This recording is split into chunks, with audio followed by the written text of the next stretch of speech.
jaminan pada orang asli Papua dalam pekerjaan ataupun ketenagakerjaan di Kabupaten Sorong. Produk hukum yang dibuat pertama di daerah itu harus disosialisasikan ke seluruh orang.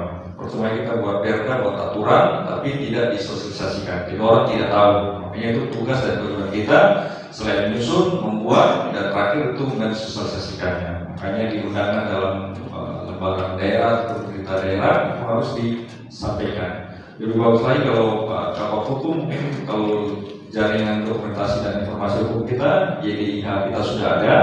Warga masyarakat yang mau mengakses produk-produk hukum dari pemerintah Kabupaten Sorong bisa lihat di link apa di website atau di JDIH itu ya. Jadi kita tahu aturan semua itu apa yang dasar produk hukum dari pemerintah Kabupaten Sorong, dan JDIH kita kan sudah ada ya Pak? Ya, jaringan dokumentasi dan informasi hukum produk-produk hukum dari Kabupaten Sorong itu bisa. Tapi syaratkan memang produk-produk hukum ini perda online memang harus disosialisasikan. Banyak produk yang sudah kita keluarkan tapi tidak disosialisasikan sehingga masyarakat banyak tidak tahu. Pada Bapak Ibu yang sudah menerima hasil sosialisasi ini bisa disebarluaskan kepada teman-teman sejawatnya, kepada warga masyarakat ataupun oleh organisasi buruh yang nanti di anggotanya. Diharapkan ini semua bisa. Karena memang sekarang zaman transparansi ya, tertutupan lagi, semua kita buka selebar-lebarnya, seluas-luasnya pada masyarakat agar mengetahui apa yang menjadi produk hukum daerah. Dan saya kalau menurut Bapak Ibu ada yang merasa dirugikan, ya berdasarkan keputusan itu ya bisa melalui diskusi ataupun kalau sudah karena produk ini sudah jadi ya lewat jalur hukum ya. Artinya kalau Bapak Ibu nanti merasa nanti setelah disosialisasikan ada yang Bapak kurang berkenan dan sebagainya ya ditempuh lewat jalur hukum.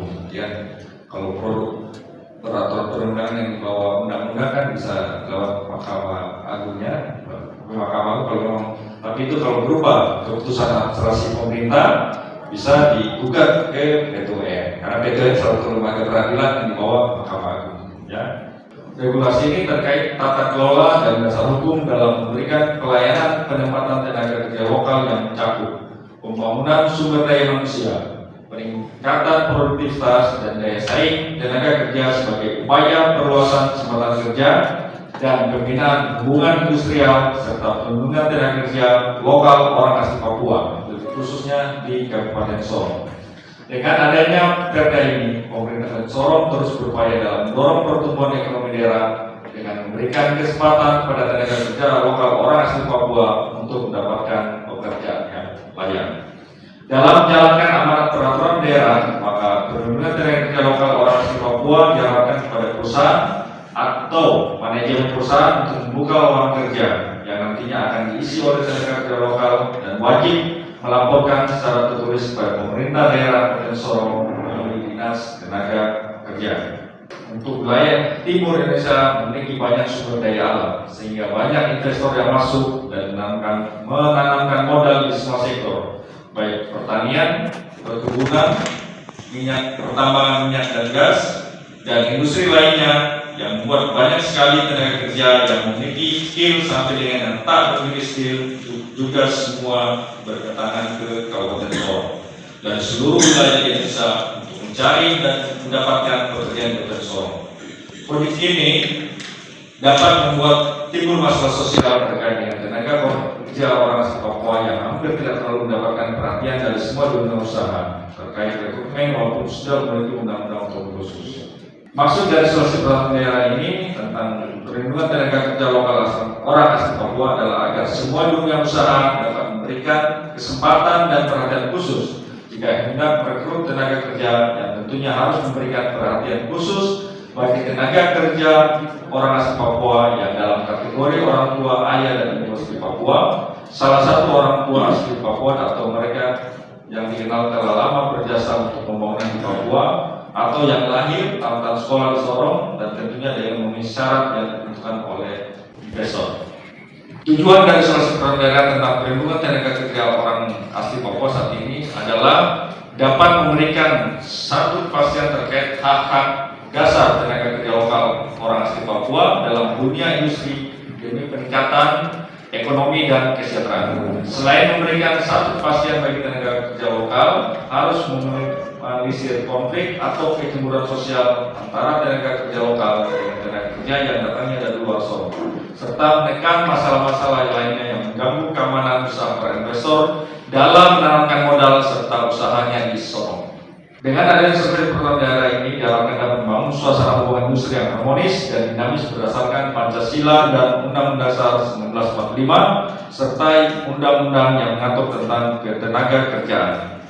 Peserta yang mengikuti solusi ini berjumlah kurang lebih 200 orang yang dari berbagai kalangan yang perusahaan, serikat pekerja, atau serikat buruh dan masyarakat yang ada di Kabupaten Sorong. Untuk tenaga kerja lokal OAP bukanlah hal mudah, namun membutuhkan kerja keras yang tentunya melibatkan dinas terkait untuk terus berkolaborasi bersama seluruh stakeholder terkait dalam mengawal peraturan daerah dengan baik dan penuh tanggung jawab agar hak dasar orang asli Papua dapat diperhatikan dan dilindungi demi mencegah terjadinya diskriminasi. Perda ini kan baruannya menurut khusus. Tapi kita persempitnya dalam konteks kewilayaan kabupaten. Bagaimana ini perda ini bisa hadir dan bisa mampu melindungi kita punya masyarakat, pencari kerja, baik itu OAP maupun non-OAP yang ada di wilayah Kabupaten Sorong.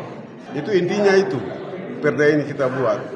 Karena kalau kita tidak buat perda ini, kemiskinan bertumbuh, pengangguran bertambah, inflasi tidak akan turun. Paham? Itu dia punya inti. Negara sekarang lagi berkolaborasi dengan seluruh pemerintah di maupun kabupaten. Bagaimana kita menurunkan tingkat kemiskinan ekstrim dan juga pun inflasi. Ini salah satu hal yang mendukung pemerintah untuk mengurangi angka pengangguran, kemiskinan, dan lain sebagainya. Berarti bisa dikatakan bahwa rancangan perda ini nanti lebih pada upaya untuk memproteksi. Iya, kita memproteksi itu, hal-hal tersebut itu salah satu. Oke. Siap. Kalau andaikan di penerimaan CPNS itu kan 80-20. Ya. Bagaimana? Apakah perda ini juga akan merujuk ke sana atau gimana? Saya nggak bisa bicara masalah perda karena itu regulasinya berbeda. Oke. Saya bicara macam regulasi ketenaga kerjaan yang ada di perusahaan dan juga masyarakat yang belum mendapatkan pekerjaan dengan kualitas, dengan kualifikasi yang diinginkan oleh perusahaan. Kan gitu, saya nggak bisa menjual sesuatu tanpa ada produk yang diminta oleh perusahaan.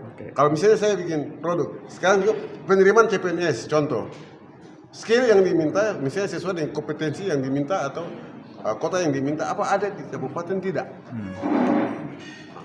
Sekarang dia bilang dokter jantung, contoh aja, apakah ada di Kabupaten Sorong? Kalau nggak ada, kita harus cari orang dari luar. Itu salah satunya gitu. Itu kelemahan dan harus kita atasi dengan regulasi ini untuk mengatasi bagaimana daerah ini bisa mengamankan masyarakat dari angka tingkat pengangguran. Kalau sisi aturan perda sudah memberikan pelindungan, tapi ternyata di lapangan masih ada kekurangan dalam hal tenaga kerja yang skillnya masih kurang. Iya. Solusi nakertrans seperti apa? Ya jadi ini kan tahap sosialisasi. Kan ini kan merujuknya sampai ke Depdagri belum ada penetapan. Sayang. Kan harus kita kirim hasil sosialisasi ini, perda ini kita ke Biro Hukum Provinsi. Provinsi menyiapkan alokasi anggaran, bikin produknya ini dorong oleh Biro Hukum, tugasnya itu provinsi. Ya kita hanya sebatas ini kita buat. Urusan ke Depdagri itu adalah urusan provinsi. Iya, untuk dorong sampai ke keputusan nomor registrasinya keluar itu adalah dari kewenangan dari Depdagri. Tapi Dinas Nakertrans Kabupaten Sorong optimis ya bahwa perda Kami optimis karena ini kita berpihakan. Itu aja. Nggak ada kita punya indikasi lain untuk ini. Kita berpihakan. Pemerintah berkepedulian untuk melindungi masyarakat dari itu yang saya katakan tadi. BPS secara nasional. Nanti dia BPS saja. BPS dengan kami punya data itu biasa BPS minta sama kita, tapi dengan CAPI juga berbeda. Jadi kita nggak bisa menentukan hal itu. Kita harus kolaborasi baru kita dapat dia punya dealnya. Iya.